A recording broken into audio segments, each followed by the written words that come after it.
اعوذ باللہ من الشیطان الرجیم، بسم اللہ الرحمن الرحیم۔ الحمدللہ رب العالمین والصلاۃ والسلام علی سید المرسلین و خاتم النبیین، اما بعد۔ صحیح بخاری باب کتاب الاحکام، حدیث نمبر 7216، اردو ترجمہ۔ اس کا گناہ جس نے بیعت توڑی۔ اور اللہ تعالیٰ کا سورہ فتح میں فرمان، یقیناً جو لوگ آپ سے بیعت کرتے ہیں وہ در حقیقت اللہ سے بیعت کرتے ہیں، اللہ کا ہاتھ ان کے ہاتھوں کے اوپر ہے۔ پس جو کوئی اس بیعت کو توڑے گا بلا شک اس کو نقصان اسے ہی پہنچے گا، اور جو کوئی اس عہد کو پورا کرے جو اللہ سے اس نے کیا ہے تو اللہ اسے بڑا اجر عطا فرمائے گا۔ حدیث نمبر 7216، اردو ترجمہ۔ ہم سے ابو نعیم فضل بن دکین نے بیان کیا، کہا ہم سے سفیان بن عینیہ نے بیان کیا، ان سے محمد بن منقدر نے، انہوں نے کہا میں نے جابر بن عبداللہ انصاری رضی اللہ عنہ سے سنا، وہ کہتے تھے ایک گنوار نامعلوم یا قیس بن ابی حازم آن رسول اللہ کے پاس آیا، کہنے لگا یا رسول اللہ، اسلام پر مجھ سے بیعت لیجیے۔ آپ نے اس سے بیعت لے لی۔ پھر دوسرے دن بخار میں بلبلاتا آیا، کہنے لگا میری بیعت فسخ کر دیجیے۔ آپ نے انکار کیا، بیعت فسخ نہیں کی۔ جب وہ پیٹھ موڑ کر چلتا ہوا تو فرمایا مدینہ کیا ہے؟ لوہار کی بھٹی، پلید اور ناپاک میل کچیل کو چھانٹ ڈالتا ہے اور کھرا ستھرا مال رکھ لیتا ہے۔ حدیث نمبر 7217، اردو ترجمہ۔ ایک خلیفہ مرتے وقت کسی اور کو خلیفہ کر جائے تو کیسا ہے؟ ہم سے یحییٰ بن یحییٰ نے بیان کیا، کہا ہم کو سلیمان بن بلال نے خبر دی، انہیں یحییٰ بن سعید نے کہا میں نے قاسم بن محمد سے سنا کہ عائشہ رضی اللہ عنہا نے کہا اپنے سر درد پر ہائے سر پھٹا جاتا ہے۔ رسول اللہ صلی اللہ علیہ وسلم نے فرمایا اگر تم مر جاؤ اور میں زندہ رہا تو میں تمہارے لیے مغفرت مانگوں گا اور تمہارے لیے دعا کروں گا۔ عائشہ رضی اللہ عنہا نے اس پر کہا افسوس، میرا خیال ہے کہ آپ میری موت چاہتے ہیں، اور اگر ایسا ہو گیا تو آپ دن کے آخری وقت ضرور کسی دوسری عورت سے شادی کر لیں گے۔ آنس صلی اللہ علیہ وسلم نے فرمایا تو نہیں بلکہ میں اپنا سر دکھنے کا اظہار کرتا ہوں۔ میرا ارادہ ہوا تھا کہ ابو بکر اور ان کے بیٹے کو بلا بھیجوں اور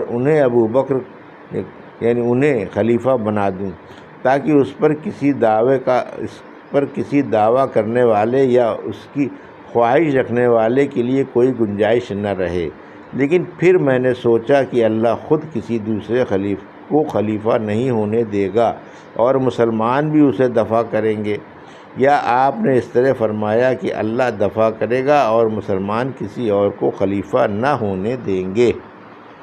حدیث نمبر 7218، اردو ترجمہ۔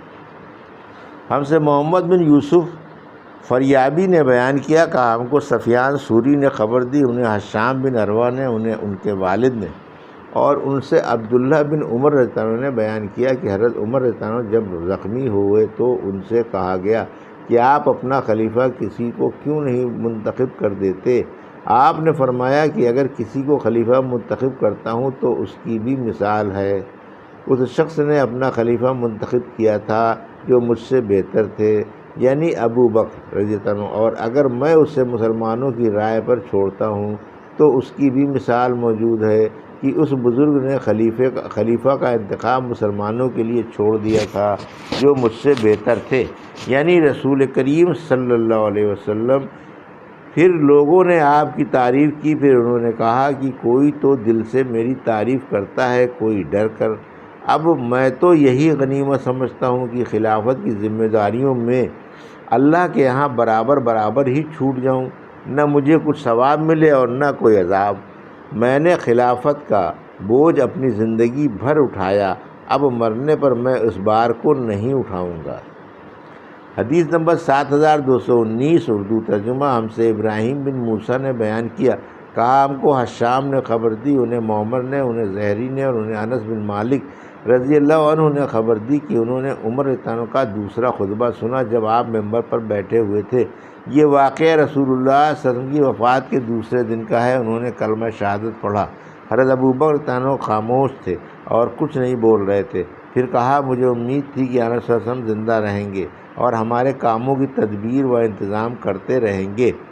ان کا منشا یہ تھا کہ آنس صلی اللہ علیہ وسلم ان سب لوگوں کے بعد تک زندہ رہیں گے، تو اگر آج محمد صلی اللہ علیہ وسلم وفات پا گئے ہیں تو اللہ تعالیٰ نے تمہارے سامنے نور یعنی قرآن کو باقی رکھا ہے، جس کے ذریعے تم ہدایت حاصل کرتے رہو گے، اور اللہ نے حضرت محمد صلی اللہ علیہ وسلم کو اس سے ہدایت کی، اور حضرت ابوبکر رضی اللہ علیہ وسلم کے ساتھی جو غار سور میں دو میں سے دوسرے ہیں، بلا شک وہ تمہارے امور خلافت کے لیے تمام مسلمانوں میں سب سے بہتر ہیں، پس اٹھو اور ان سے بیعت کرو۔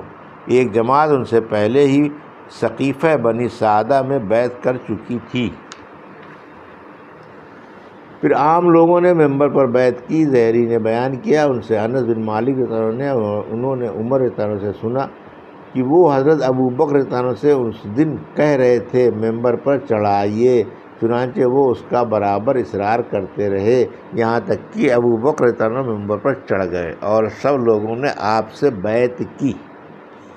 حدیث نمبر 7220 اردو ترجمہ۔ ہم سے عبدالعزیز بن عبداللہ نے بیان کیا، کہا ہم سے ابراہیم بن سعد نے بیان کیا، ان سے ان کے والد نے، ان سے محمد بن جبیر بن مطعم نے، ان سے ان کے والد نے بیان کیا کہ نبی کریم صلی اللہ علیہ وسلم کے پاس ایک خاتون آئیں اور کسی معاملے میں آپ سے گفتگو کی۔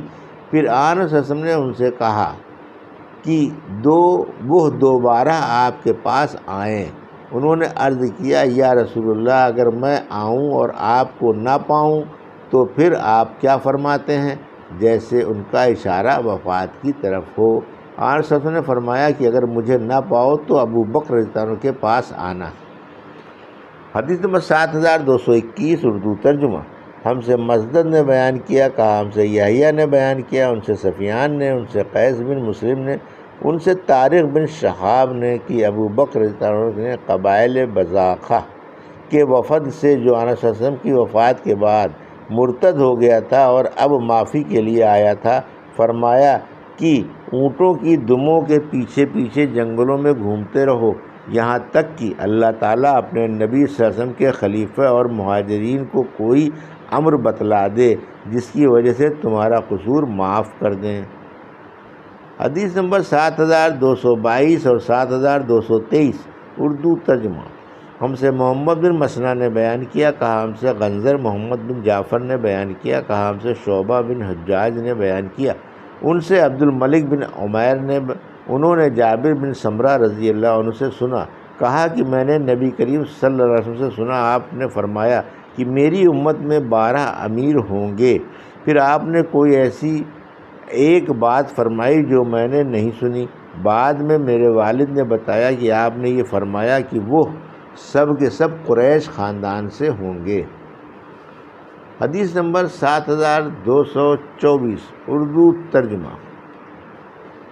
جھگڑا اور فسق و فجور کرنے والوں کو معلوم ہونے کے بعد گھروں سے نکالنا۔ عمر رضی اللہ عنہ نے ابوبکر رضی اللہ عنہ کی بہن ام فروہ کو اس وقت گھر سے نکال دیا تھا جب وہ ابوبکر صدیق رضی اللہ عنہ پر نوحہ کر رہی تھیں۔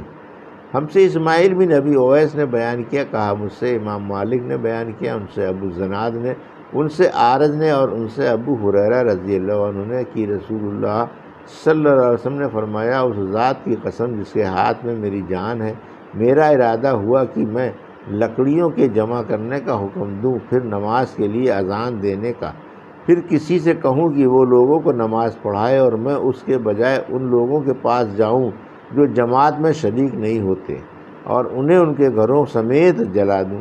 قسم ہے اس ذات کی جس کے ہاتھ میں میری جان ہے کہ تم سے کسی کو اگر یہ امید ہو کہ وہاں موٹی ہڈی یا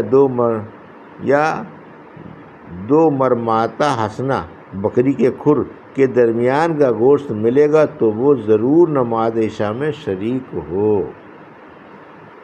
حدیث نمبر 7225 اردو ترجمہ۔ کیا امام کے لیے جائز ہے کہ وہ مجرموں اور گناہ گاروں کو اپنے ساتھ بات چیت کرنے اور ملاقات وغیرہ کرنے سے روک دے؟